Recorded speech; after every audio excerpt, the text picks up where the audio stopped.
Right, Monday. That means Alan Jones. He is here to answer all of your questions. He joins me every Monday. I love to have him on the show. Alan, we're going to get off COVID for a little bit here. Very interestingly, I put this on my Facebook every Monday and say, what do you want to talk about? Here's an interesting one. Alan Ritchie has written, irrespective of what the ignorant say, Tony Abbott was a diligent, honest and hard-working MP and Prime Minister. He deserves our respect and gratitude for his service, which is more than I can say about his detractors. Can you believe the brouhaha and all the slurs thrown at Tony Abbott last week, all over an unpaid position just to make sure that Brexit, when it happens for the Brits, is a success? Right. Well, I will be actually having something very uncharitable to say about his critics on my program tonight. Abbott is an outstanding Australian, but look, I think the best answer to this is your own answer. And I know you, Peter, were interviewed on UK radio at the end of last week. You're absolutely brilliant, and you don't know this, but I've asked if my answer to the question could incorporate a clip of what you had to say. This is Peter. This is Peter in the UK radio interview last week. She demolished the interviewer. Here she is. And I'll go to that speech that often gets bandied around, Julia Gillard's famous misogynist speech in the Parliament when she was PM. That was a speech trying to defend her speaker, and she was in a hung parliament, so she lost the speaker, she was in real trouble, who had made really offensive comments about female genitalia. Now, rather than try and call him out on that and lose her speaker, she went on the attack over Abbott. And I just think it's rubbish. Well, I will be addressing that. Thank you, Peter, because that is the guts of it. The speech, when she was completely defensive, Tony Abbott stood in the Parliament and basically said, if you are appointing a speaker, which she had, she took the speaker from the other side to keep herself in government. If you are supporting such a speaker when he has made these kind of comments about female genitalia, the like of which we couldn't even repeat on this program, several text messages which were made public, he stood as a responsible opposition leader should stand and say, if you continue to support the Speaker, then his comments are your comments. You're virtually endorsing it.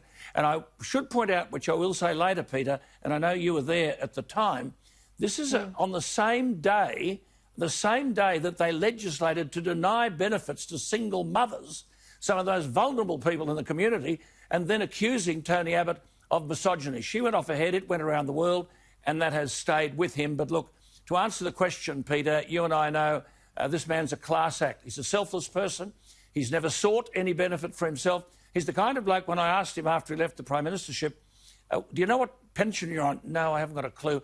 Are you entitled to office star? Oh, no, I don't know. Do you get a car? Well, I don't really know. He's never done anything for the benefits. He's done everything for the good of the country, and it's typical that he'd now be doing an unpaid job for another government. What people like our caller, our viewer, want answered is, why wasn't he asked to do such a job for this government?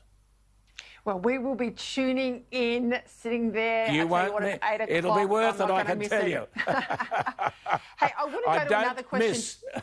No, you don't miss. You do not miss. Julia Gillard, be warned.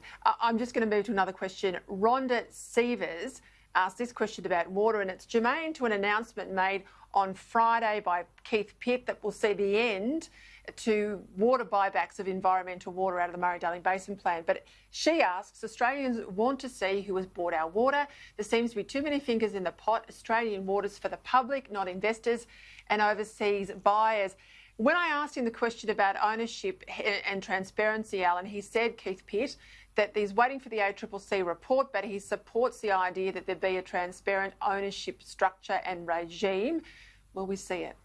Well, Peter, there's a simple answer to that question. It comes in two parts. Helen Dalton is a farmer, and she won a seat in the New South Wales Parliament at the last election on the basis of water with a swing of over 24%.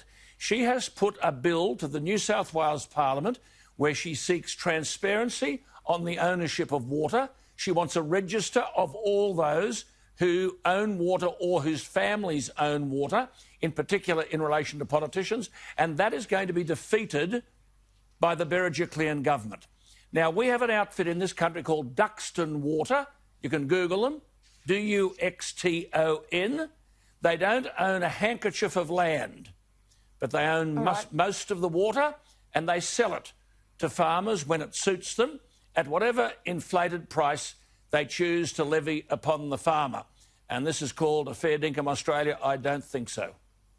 We will follow that up. We'll all get to the computer in the break and look at Duxton Water, but look forward to seeing you tonight Thank you, at 8 o'clock. Peter. Ellen Okay. Jones, thank you. Bye-bye, Peter.